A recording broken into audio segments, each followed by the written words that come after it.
In a world overflowing with distractions, we seek meaning. How do we transform ambition into something deeper, into true fulfillment? I'm Sam Pepin, CEO of Course Educa, and I've spent years helping businesses succeed by connecting their goals to something bigger. On the Meaningful podcast, we explore not just how to win in business, but how to grow as individuals.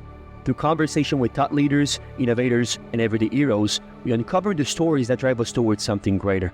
Whether you're striving for success, seeking purpose, or just looking for the next steps in your journey, this podcast is your guide to navigating the intersection of ambition, growth, and meaning. So please join me and our incredible guests as we redefine what's possible in both business and life. Enjoy.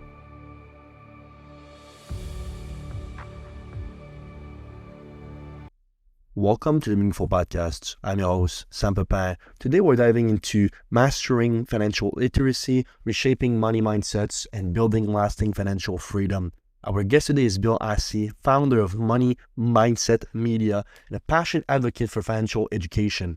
With years of experience as an author, speaker, and podcaster, Bill has dedicated his career to teaching individuals and organizations how to transform their relationship with money. Through Money Mindset Media, he empowers people to build wealth with confidence and purpose, helping them move beyond financial stress into long-term security and freedom. If you enjoyed this discussion, please let the world know with a like, a small review, or even a quick share. Your supports help more people find meaningful content just like this. Let's begin. Mr. Bill Haase, welcome on the Meaningful Podcast. How are you doing? I'm doing great, Sam. Thanks for having me on. Yeah, well, it's fantastic having you on, and we've been now. I consider you my friend, perhaps, and I hope it's reciprocal. But we've been in conversation for quite a while. I always really love not only what you're doing, but everything that you're sort of building upon. I think is quite impressive. But to kick us off, please tell us more about Money Mindset Media, please. Oh, that came about because what I needed to do was I needed to consolidate everything I was doing under one umbrella. And so that was writing the book first, starting the podcast, and then public speaking. So it can all go under one umbrella. And it's also so I'm the publishing company with that name. So now I own everything to my book. Right. And, so in essence, it's kind of, you can say it's self-published, but I wasn't self-published, on Amazon. I was self-published, and that I had a publisher, press gals, IT people. I've got a team of 7. And we went through all the motions that you need to go through to have a successful launch in a book. So that, yes. Proofreading, editing, copywriting, ISBN numbers. There's a lot that goes on. I often say that the writing of the book was the easiest part. That's what all authors tells me, by the way. So that's they tells me, well, in your case, obviously you have decades of experience under your belt, but it always tells me the ideas gathering, the notes gathering is the hard part, is basically the harder part. The writing is the fun part, right? And then everything else is the devil's in the details, and then we typically don't know those details when we're not in that industry. So that makes a lot of sense. I want you to take us basically back into your journey. Like I said, you definitely have a few decades under your belt, but I suppose this fascination with finance and numbers, and I suppose helping others also, where does that all come from? It's a funny thing. My father used to tell me, he goes, I don't understand that money doesn't drive you, and it's the only industry you've ever been in. And it's true. I started my financial career in the trading pits of Chicago, and I managed to survive 20 years in those pits, which is a tough thing to do.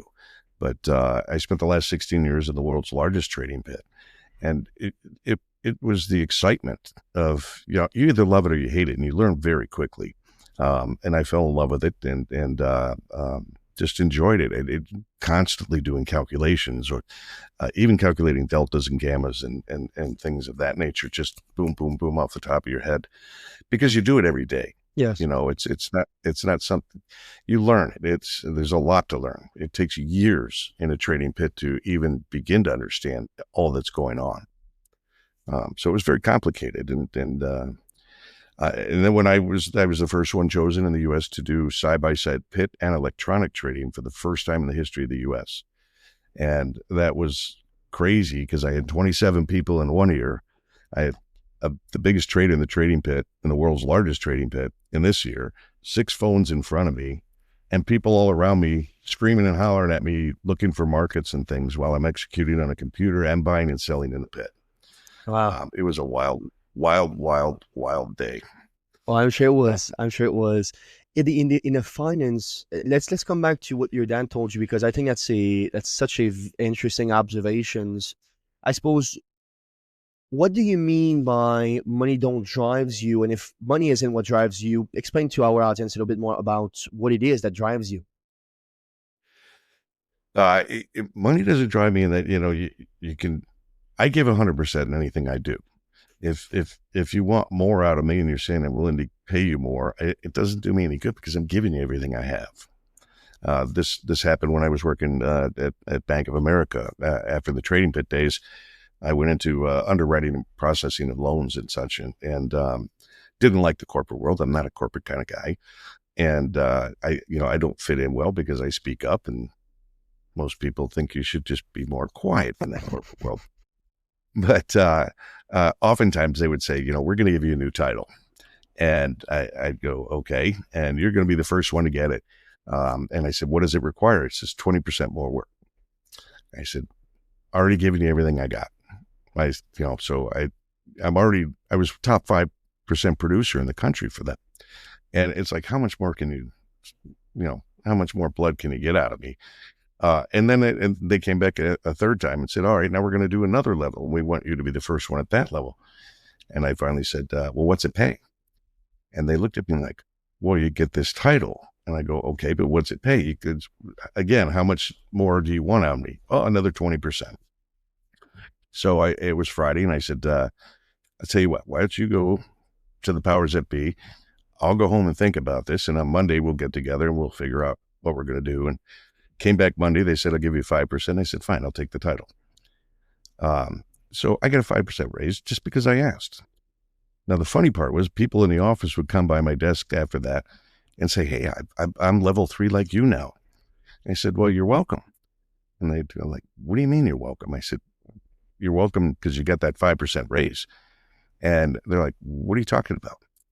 I'm like, you didn't ask for anything?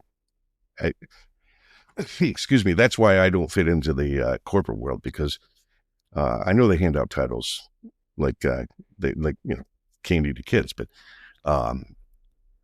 that's the only time I cared about money, because it was, you keep asking more out of me, then you've got to pay me more. Sure. If you're asking me to do a different job or a better job, but it didn't drive me. The money didn't drive me. What drives me is the way I can help people, and that's where this book came into play. Is with this book I can reach a lot of people. Yeah, absolutely. And I have big plans for that. Yeah, rewriting the money mindset. Perhaps let's start there. So obviously you seem to help obviously individual dismantle scarcity basically belief and replace them with empowering basically financial, I suppose, paradigms and mindset shift first and foremost for sure.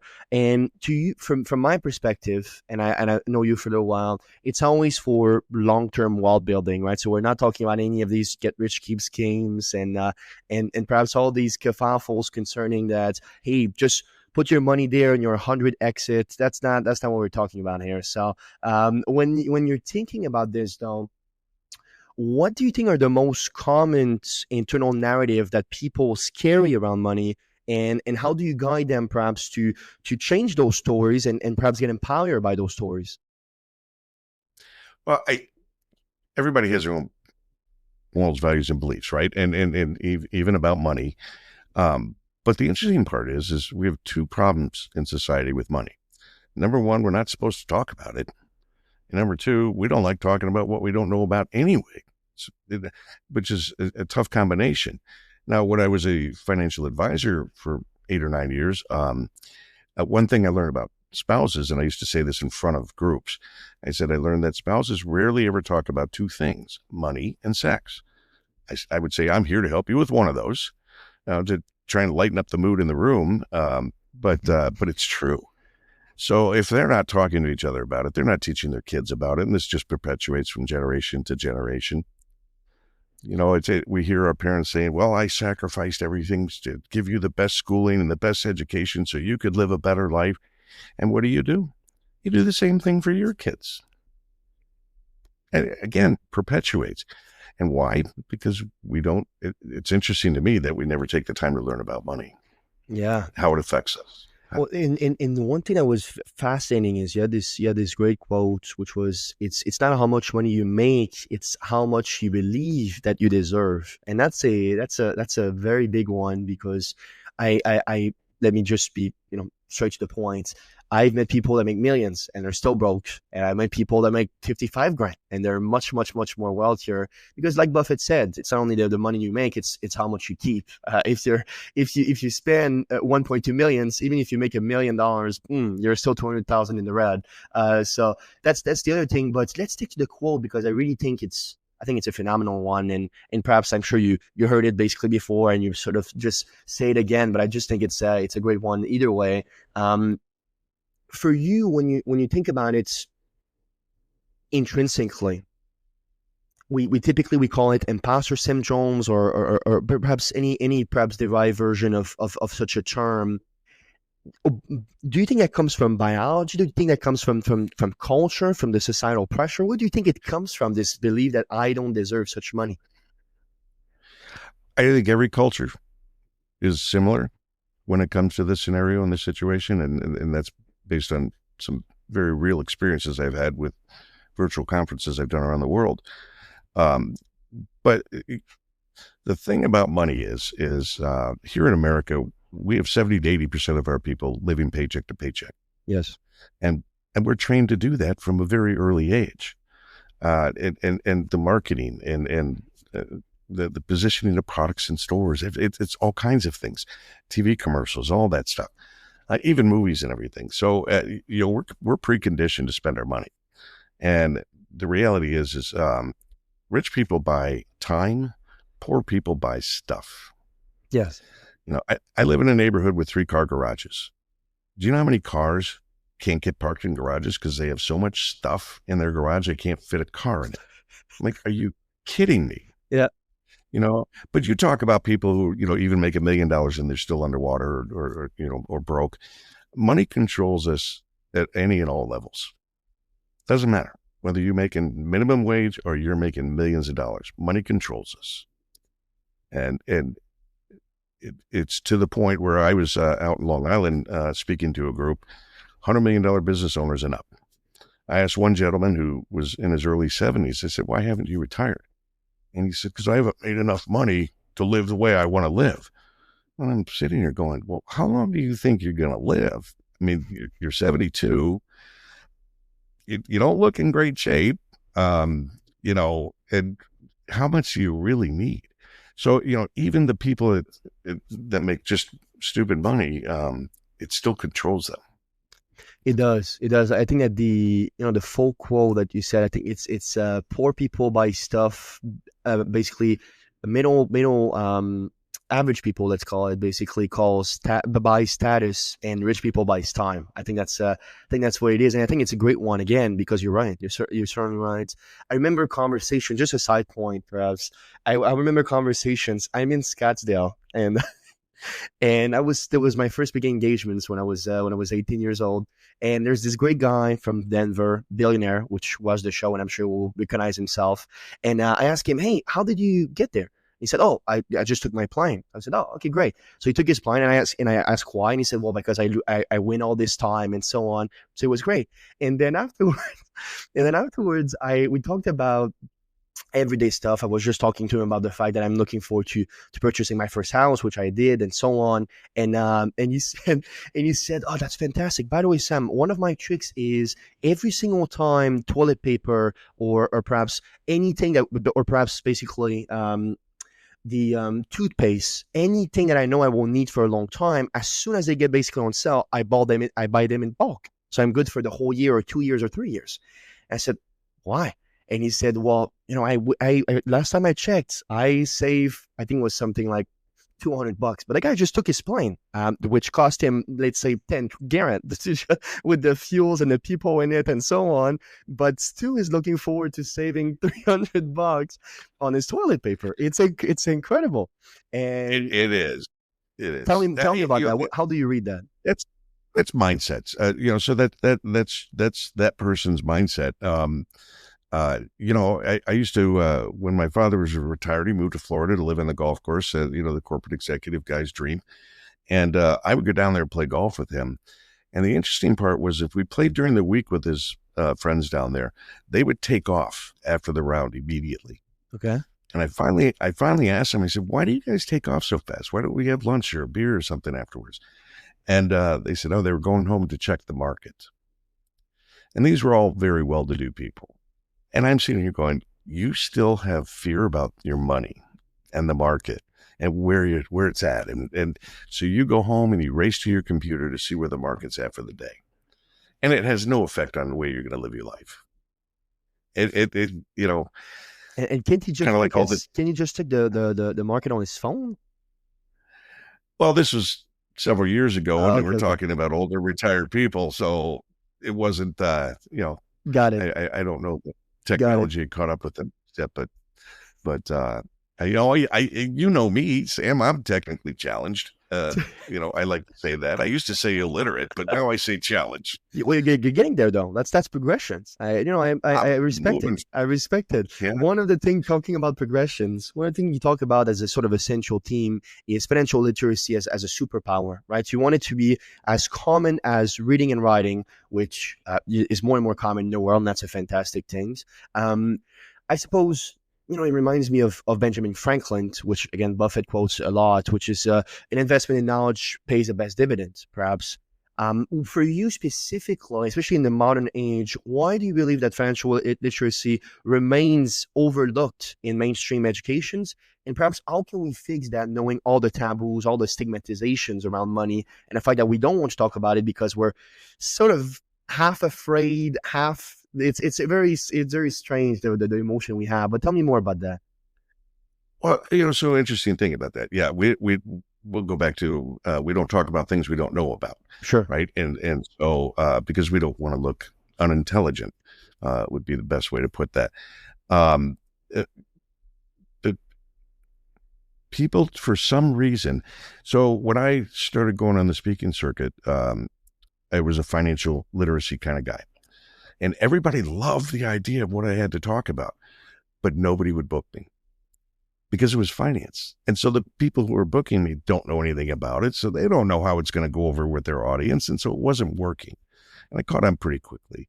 So I switched it and I said, well, you know what I'm going to do? I'm going to go out there and the first thing I'm going to say is, do you live your life with intent or by default? And they're like, oh, I love that.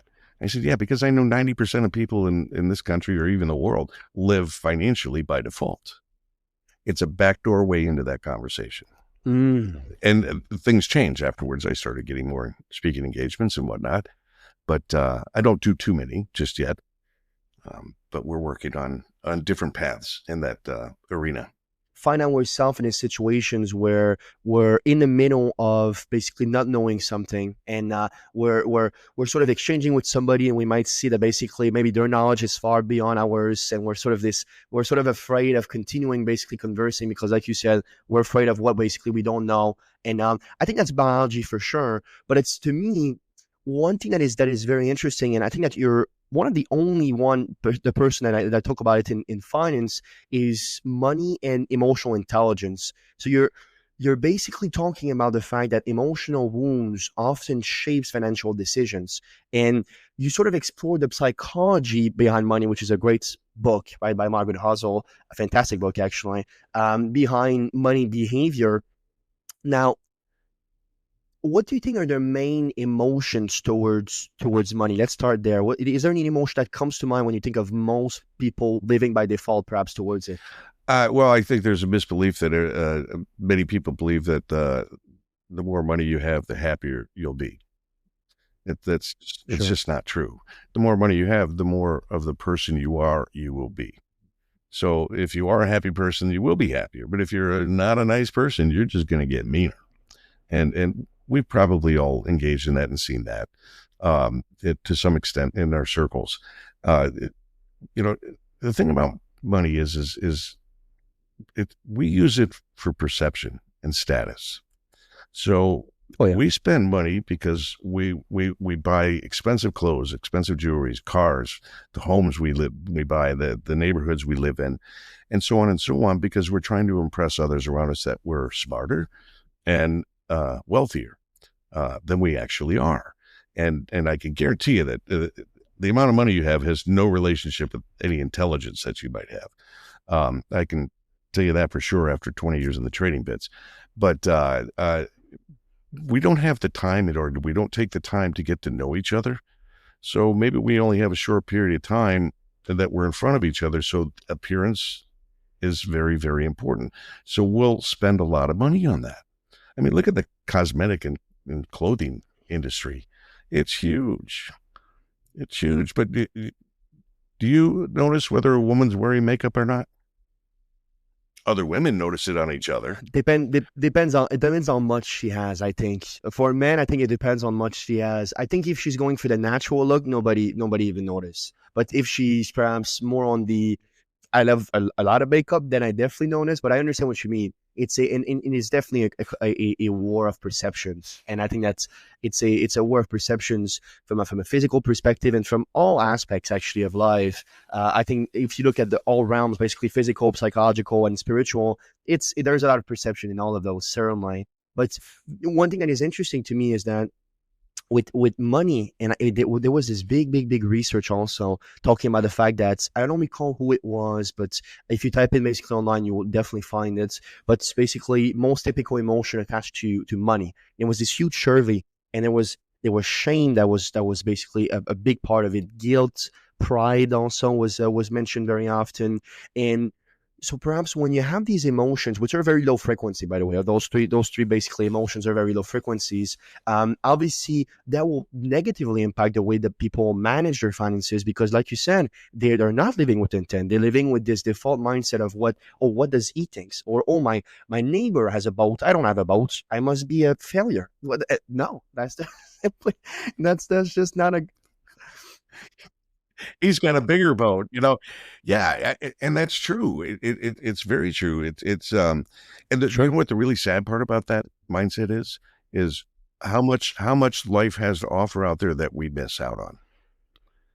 I like to tell a really short story. Remember when you get out of college, for most kids, you move to a city or whatever, and everybody wants to go out to dinner, and you're like, I can't afford going out to dinner. And like, come on, let's go. So you go. And you order a salad and a glass of water, and your friends are all ordering more expensive things and enjoying their time. And then the bill comes at the end and they say, let's split it 5 ways. And you're like, oh, I just got crushed. And did you enjoy your time with your friends? No. Did you enjoy your food? No. Right. So what are you doing?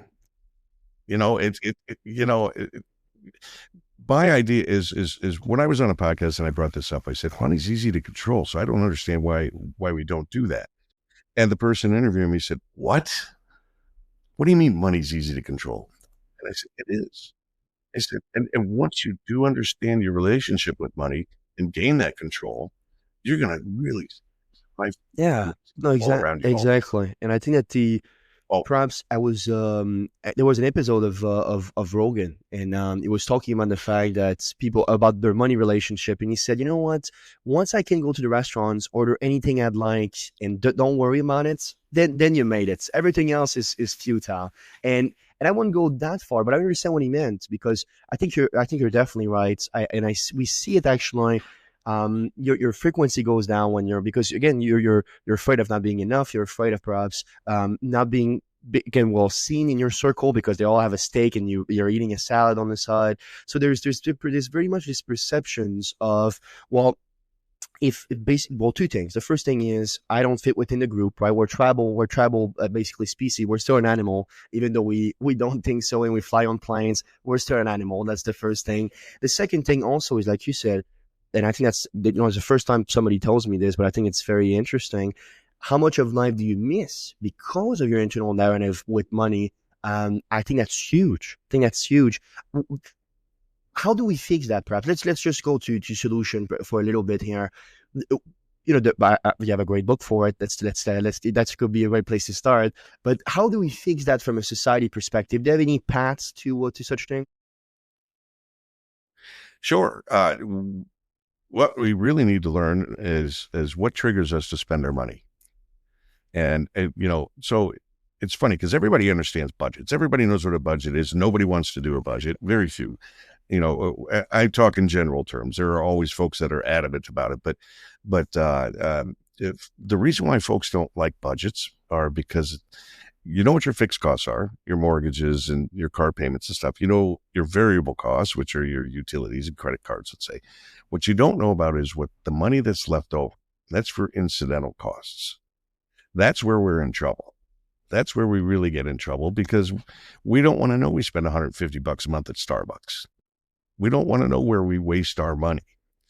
And if you understand what triggers you to separate you from your money, then you can start gaining control. You can start saying, do I really need $150 at Starbucks a month? Do I really need to do this or I really need to do that? Because what happens is now we run up our credit cards. So those variable costs start going up, and that means we have less incidentals to spend. But we're used to spending that. That's why our credit cards are going higher. Because we're still spending what we think we can spend.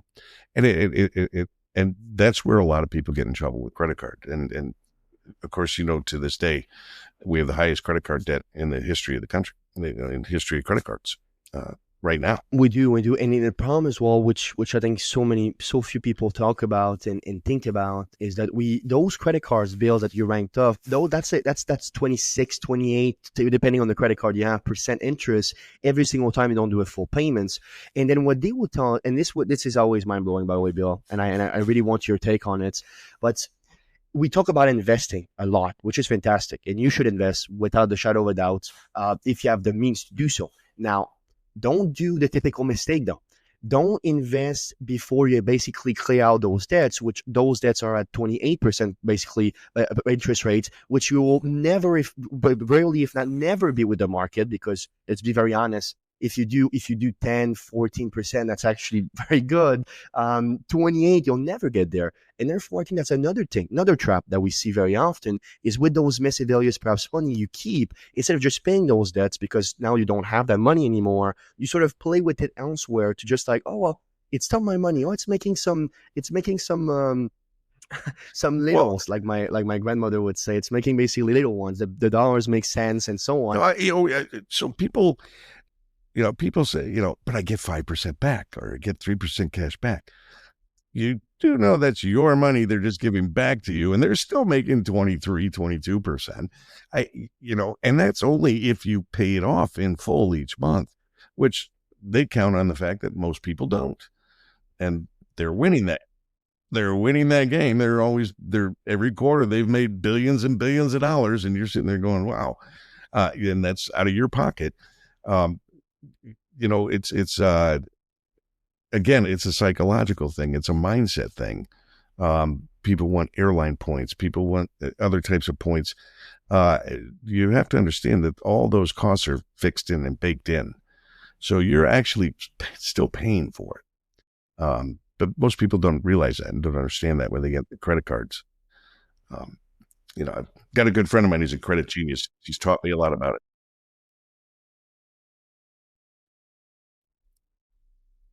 Oh, well, so let's run a little quick number here.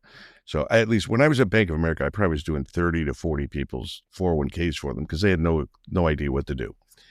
And so I would help them out. But in this country, 58% of people own stock in some way, shape, or form, mutual fund, ETF, stock. 58% of people. But 10% of the people in this country own 93% of the stocks. So 10% of the people are controlling those stocks, and the markets and things. And it's kind of funny today because the unemployment numbers came out in the first Friday of the month, which was a big deal in our trading pit. And everybody's saying, why does the market keep screaming up? It's just screaming higher all the time when it should be going down. And it's like, one thing I used to say is, the market typically will trade in a direction that creates the greatest amount of pain. And if everybody thinks the market's going to drop, it's going to go straight up. And that's what I see happening today, for sure. Well, so I was in the world's largest trading pit, Eurodollars, which is interest rate futures. Interest rates affect everything all over the world. All right. Every loan you can imagine and beyond, currency valuations and things of that nature. So when you're in these pits and you're trying to determine which way you feel the market's going to go, there's a sentiment out there. There's always a sentiment, and it's brought upon by, maybe it's news people, maybe it's financial guys on whatever channels, CNBC, Fox, whatever. You hear from your local financial advisor, it's really looking strong. It's really looking strong. And you're sitting there going, why does it keep going down? And so what happens is when you get everybody all on the same page, that's a really bad sign. That tells you that, everybody's wrong, and you're going to get hurt, and you'll pay a price. And it happens all the time. I mean, trust me, I've known people. I knew a guy who did that Robin Hood play with, I forget what video stuff was going on, but he made, a young guy, made over $700,000 in 2 weeks. And then he said, what do you think I should do with it? I said, put it aside. I said, don't think you're a hero, and don't think you're smart and know what you're doing, because the market has a way of getting it all back. It's kind of like a casino. Yeah, they're not going to lose in the end. And sure enough, 3 months later, he was broke. Much like a lottery person. A lottery person is broke within 5 years on average. We don't know how to deal with our money. Yeah. So why do we have more expensive toys? Why do we have Ferraris and Lamborghinis and different levels of jets and stuff? Because people have that kind of money to spend, and they will. And why do they do it? Because it makes them feel good, makes them believe that others around them must think very highly of that person. It's perception. Back to that perception.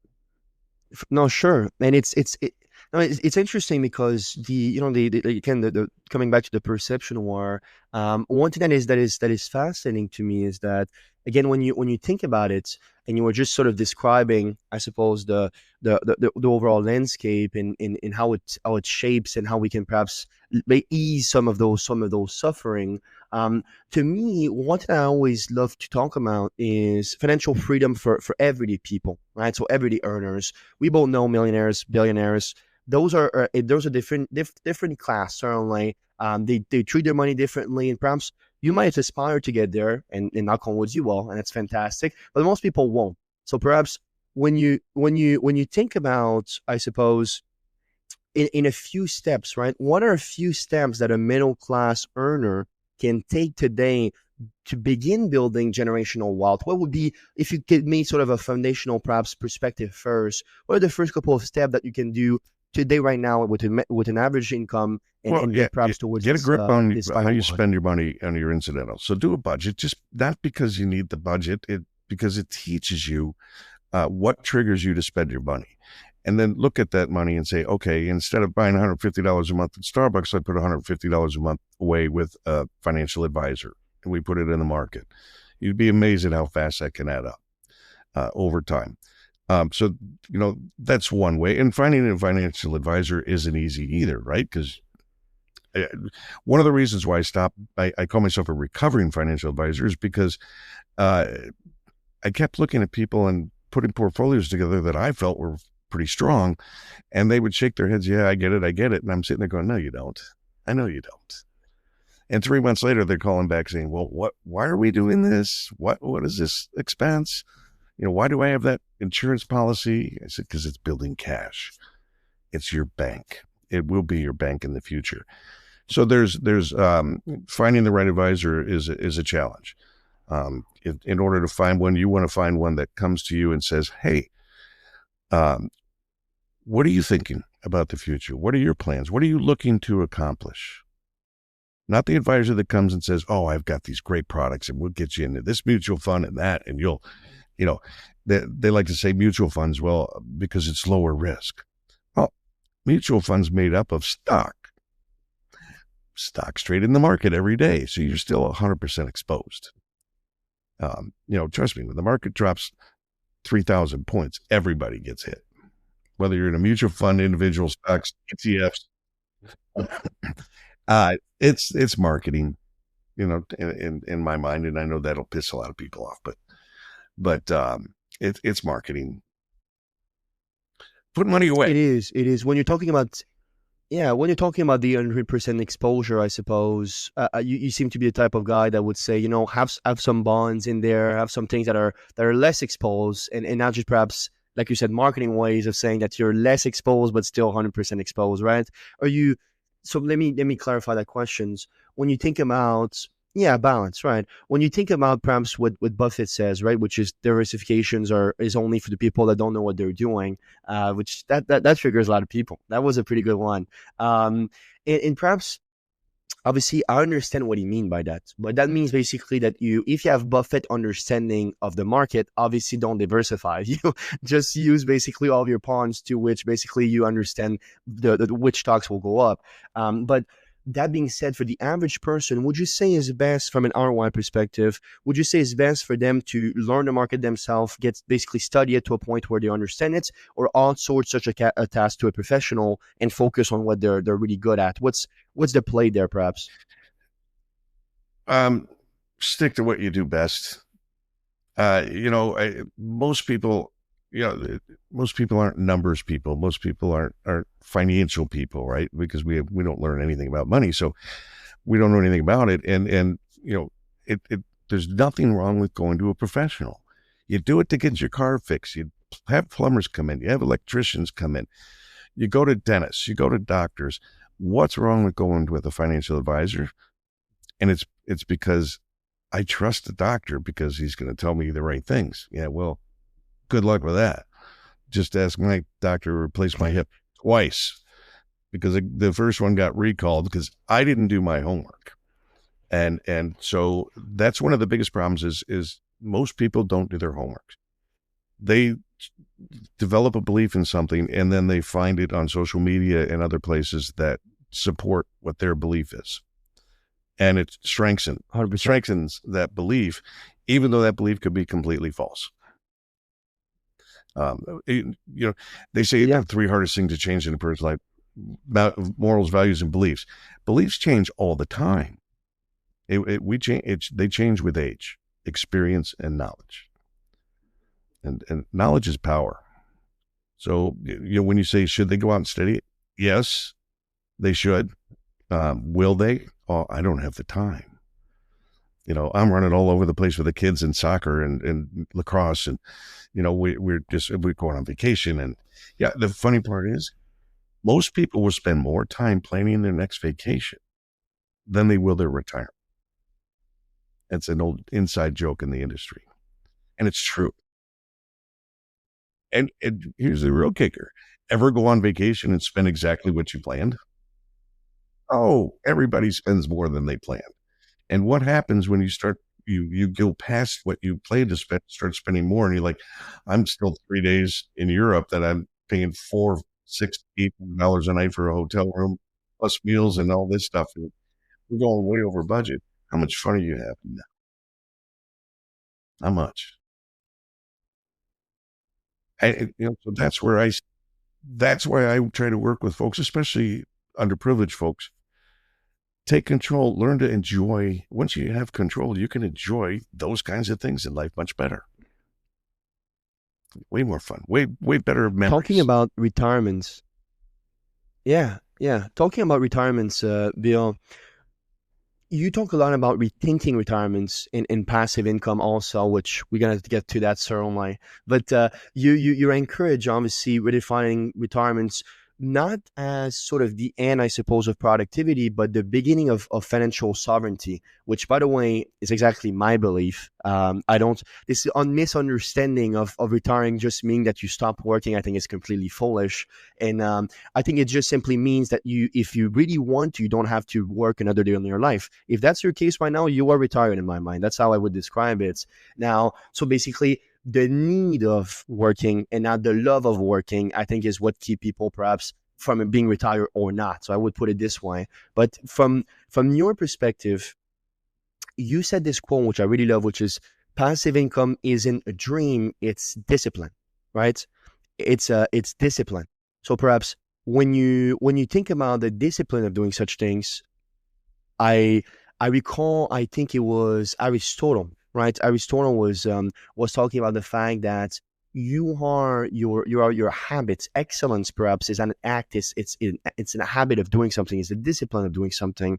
So you treat basically the dream of passive income a little bit similarly from what I was able to basically read about you. Now, when you think about, I suppose, your philosophy overall and your philosophy on retirings in the modern age, how can people prepare for it, not just like a vacation, right, but prepare for it as something that their livelihood depends upon, which is let's say a bit more significant from an impact perspective, and do so proactively? Do you think that perhaps, so let me just put it this way, this sort of understanding that you work your whole life at 65, basically you're retired with whatever assets you have, or perhaps maybe you have a retirement funds through your company, do you think that will stay being the norms because of how, I suppose, ineffective we see it being? Or how can we perhaps change that, I suppose, belief first and foremost to impact our perhaps our actions and therefore have a different result, which is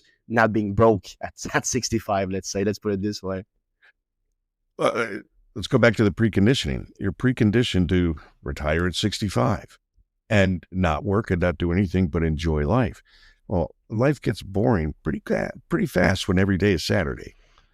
And I saw this in my father and his friends. The light slowly dims out, and I saw it in my father, and I to the point where he didn't want to play golf anymore, and he lived on a golf course.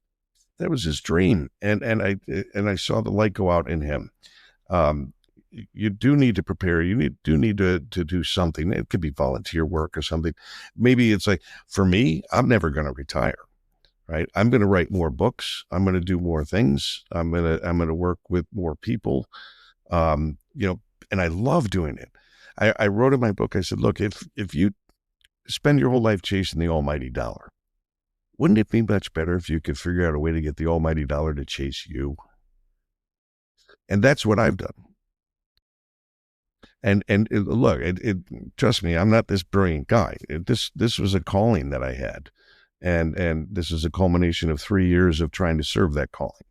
And so, I'm very fortunate. Now, I have a sister who's retired and bored out of her mind and doesn't know what to do. And I said, you have all these skills, 30 years with UPS in the communications world. You could teach that to others. You could do consulting. You could go to schools and help teach, whether community colleges or high schools or something. There's all kinds of programs that are there that most people don't know about where you could be helpful, and you'll enjoy life much better because you're active. You're not sitting around watching TV. Right. It just No, exactly, exactly. And it comes back to this concept of money and identity, right? So who are you without the paycheck is a question I think we don't ask each other, but nearly enough. We basically think of us with the paycheck, with the fancy title, with the job. And then I think that's the problem with retirements with this sort of standard age, is that once you lose that, you set away basically from that, then what? Then who are you perhaps under all well, that? So you dive right. look, you're Sam Pepin, and you're the head of global sales for AbbVie, and on Friday, and you retire on Saturday. You're just Sam. You're just Sam. You're not head of global sales anymore. You don't have people, you know, sucking up to you. You don't have people asking you, what do I do? What do I do? You don't have any of that anymore. And you lose the title, you lose everything. You become just Sam. Yeah. And And Sam, if you didn't work on Sam, yeah, if you didn't work on Sam for, let's say from 18 to 65, if you didn't work for Sam for 47 years because you hide basically within this sort of corporate mindedness of just ramping up the ladder, then Sam at the very end, who is it? Who is it? And that's and that's a big thing, I suppose. And that's something I that's one of my main quests of life. Obviously, you know me, Bill. I'm financially well off. I plan on continuing to do such things and doing great things, but I wish to never be afraid of confronting myself if I feel like I'm departing from my quest for the almighty dollars, which I love that. I love how you said that, because there's evil there. There's evil there, right? There's evil in the, in Timothy. I don't recall exactly which verse, but in Timothy, he says money, basically the love of money is evil, which is very different. People misunderstand that. Money isn't evil. Money is a currency. Money is a way in which you exchange basically goods and services. The love of it, though, is something that you need to be careful of, because if you love it to a point where that's your quest, your missions, you will not only burn yourself, but you will burn the whole world, and certainly a lot of bridges, as we like to say. So, how do you help individuals to detach self-worth from net worth, perhaps? Well, so, we're talking about legacy too, right? So there's a great book called by Mike Moore called "Love God, Make Money." It's a great book. I love it, and I'm really looking forward to meeting with him. Although he's probably mad at me because I keep being unable to hook up when we set time, but that's the thing is if you spend your whole life chasing the almighty dollar, you're never gonna be happy. I'm going to be 64 years old this summer, and trust me, I've seen it. I was in a training pit of 1,500 people. That's all we did. We settled every day at the end of the day in cash, and that was our measurement. But did I see people happy? Some, very few. Dude, can I begin to count the number of people I know that have passed away over the years, even at very young ages and such, because of the evils that money can bring? That's where I say take control of money, because you need to get that aspect, that fear out of your life, the fear that you don't have enough, which is the biggest fear in retirement, right? I won't have enough money. And then you get some advisors out there that'll say, well, with what you have, you're good until like age 79. What do you mean? I was hoping to live longer than that, but you're going to be out of money. I'm sorry, but nobody can tell you whether that's real or not. You can't. You have no idea what the future brings, what it holds, and what's going to happen. And there's plenty of people living in their late 90s and even over 100. How do they do it if they don't have any money? Yeah. There's so many misconceptions. People misconceive that the first 10 years of retirement, well, we'll probably spend our most money then because we'll be traveling and dining out and enjoying life, nice lifestyle. But once we get into the, late 70s and 80s, we'll just, we'll be not doing any of that anymore. And it's like, no, you won't, but you'll be spending a lot of money on health.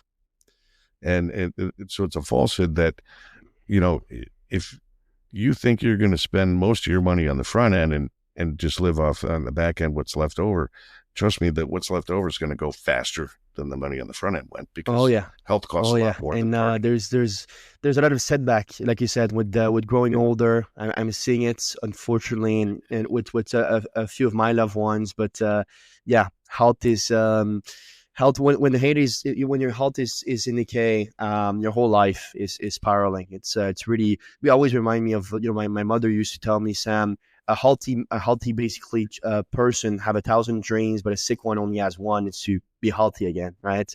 And gosh, she's right, because when that side of things is not taken care of, everything else doesn't matter. You will trade your millions to just basically feel better, basically for the whole week, and that's very significant. I want to. You'll see that as you get older. You got a number of decades before that happens to you, but trust me, I'm experiencing plenty of it. I want to definitely. I mean, your knowledge of finance is so extensive. I want to talk about a little bit of the perhaps the influence that you've been able to accumulate through podcasting, through obviously radio, through now writing this book. I suppose when you're thinking about all these media, Has that changed your ability to influence the way people relate to money, perhaps? And do you feel more comfortable now than ever that with the media empire you're building, that influence of yours will be able to change a life that you're looking for? Well, that's the goal. We're still early in on this whole process. It's, there's a lot of things that we want to do and we're going to do, but it takes time.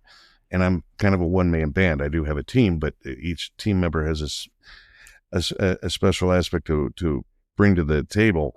But and that's challenging because then I have 7 people coming to me every day saying, here, we should be looking at this and we should look at that. I'm like, I can't do everything.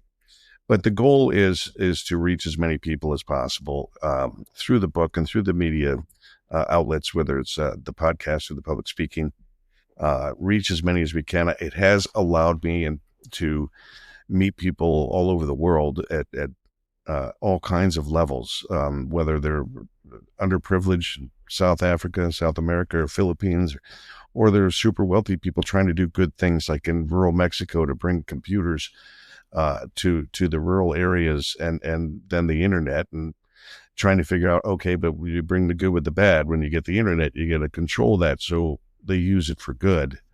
And there's, Elon Musk has learned that lesson the hard way, but in Africa. Yeah. But, I've been blessed. And I'll be honest with you, it was probably 3 years ago when I met some folks, and all of a sudden I started meeting all these great people that just, they're doing incredible things, and they're just amazing. And they're happy. It just oozes out of them and grabs a hold of you. And I'm like, where have you people been all my life? I've been looking for all of you. And they're right in front of us all over the place. It's just, I needed to open my eyes up in a different manner. And, so our mission for this book is, our mission says, look, I'd love to sell one book and help 1,000 people. If I sell 1,000 books and help one person, I failed. All right, that's how we look at this process, because this isn't about money. The funny thing is, it's not about making money. It's about helping people live better lives, and that's global. Yeah, it's absolutely. Global. All right, we're working here in the U.S. first, but I've already been asked to publish it in Japan, so we'll start looking at that. Very nice.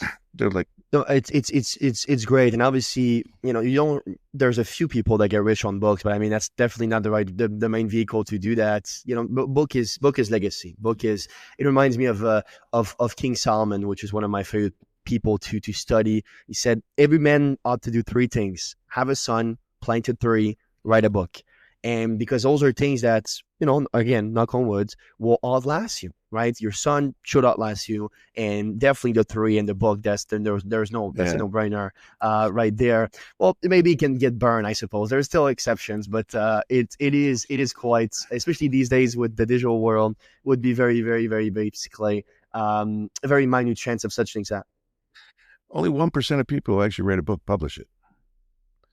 And I will tell you this: if you're going to write a book, and if you're going to write a book, don't self-publish on Amazon, right? Because you'll shoot yourself in the foot.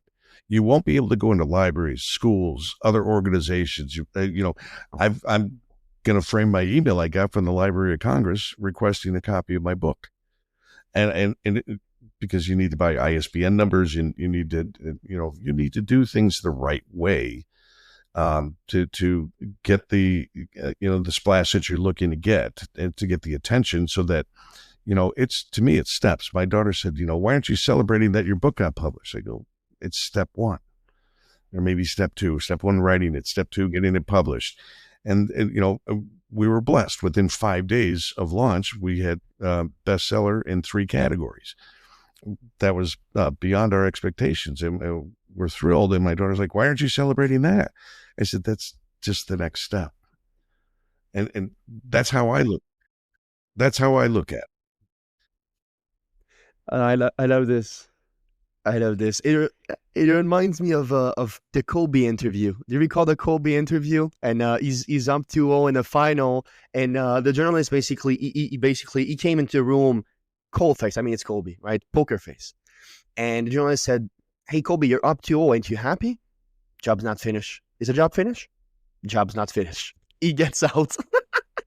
It was incredible. But I love that mindset of yours, and you still have that mindset. It's you said it, so I have the right to say it. That's how it works. But 64 years old, and it's extraordinary too, and I really admire that. So I wanted to let you know, because that sort of drive is something that is fantastic. And those that do great things understand that great things takes time. Sure, good things sometimes takes a few days. That's possible. Great things never. Always take weeks, months, years, decades to be able to accomplish. And so I think that's the right mindset. I want to end with you on the future of financial literacy. Right? We have AI coming in, coaching, conscious capital. I mean, it's all over the place. Quantum computing. It's just incredible. Now, with all of that sort of unfolding and on the rise, you sort of explore, I suppose, how to make money mastery more personalized and accessible, which I think is the future, by the way. I think that the barrier to entry is going to be so low that personalization is going to be the only mod that will be remaining, because everything will be so easy to duplicate. It's already the case, but you need to be a little bit technically geared. But even for the technically challenged, it's going to be simple enough, I promise. So I suppose, what role do you think that AI and coaching play perhaps in the next generation of financial educations? And why not, do you see yourself perhaps getting started with that? Or tell me more about your relationship with all of these things. Well, my relationship with AI is a negative one because I don't know how to use it all that well. And I started my book, and everybody said, use AI, Chat GPT and stuff.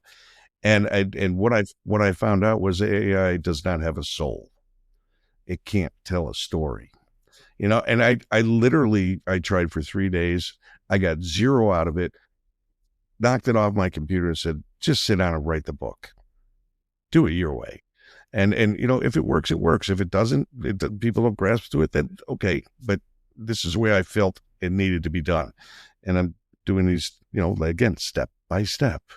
How is that going to affect us? Well, you still need to know what's going on. You go to work to earn money. You earn money so you can pay for things like how you live, the home you live in, the food you put on the table, the kids that you're raising, the clothes and everything. You still have to control all of that. And, I don't know how AI or any other technical process that comes about will affect us. I've been involved with technology and investing. I did the first electronic trading in the U.S. I've seen it from the beginning. It'll affect us. But if you're going to rely on that, then you're living life by default. And when you live life by default, you have no say.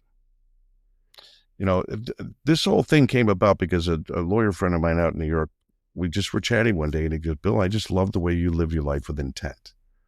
I go, huh. That spawned this book, that one line.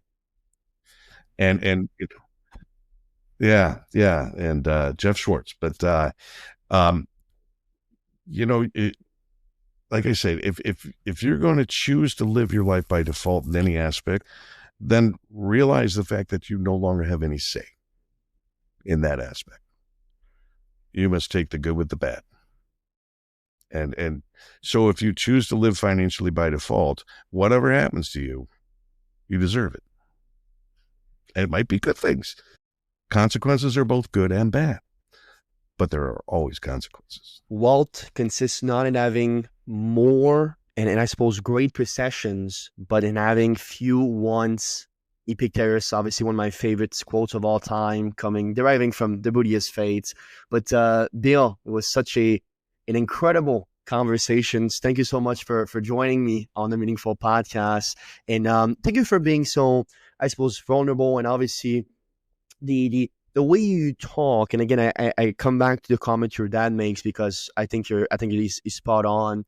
It's interesting to see someone that has made a living in finance and talking about finance, yet having such thing impacting his life so little, all things considered, I really think that there's wisdom in that paradox. So I really appreciate you always, and I would love if you can share some last words of wisdom with our audience, please. So I'd like to sign my book saying, take control and live your life with intent. You'll just enjoy so much more that life has to offer, and it's not money. Once you have control of that, you're gonna see things you never saw before. You're gonna see beauty in life that you've never seen before. You're gonna have experiences you never thought you'd experience before, and you'll grow. I have grown tremendously in the last 3 years. When I'm supposed to be winding down, right? But no, I'm just getting geared up. I'm just getting fired up. I'm just starting, but I'm what you call a late bloomer.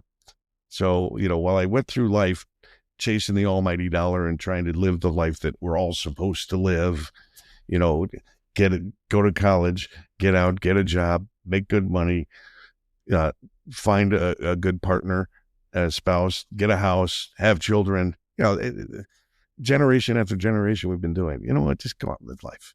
Go out, live your life with intent. Enjoy it. But if you can chase the almighty dollar, again, figure out a way to make it come chase after you. You'll be a lot happier. Thank you for spending your time with us today on the Meaningful Podcast. If you enjoyed this episode, please leave a review or share it with someone who could benefit from it. And always remember, your story matters. Make it meaningful. We hope to see you next time.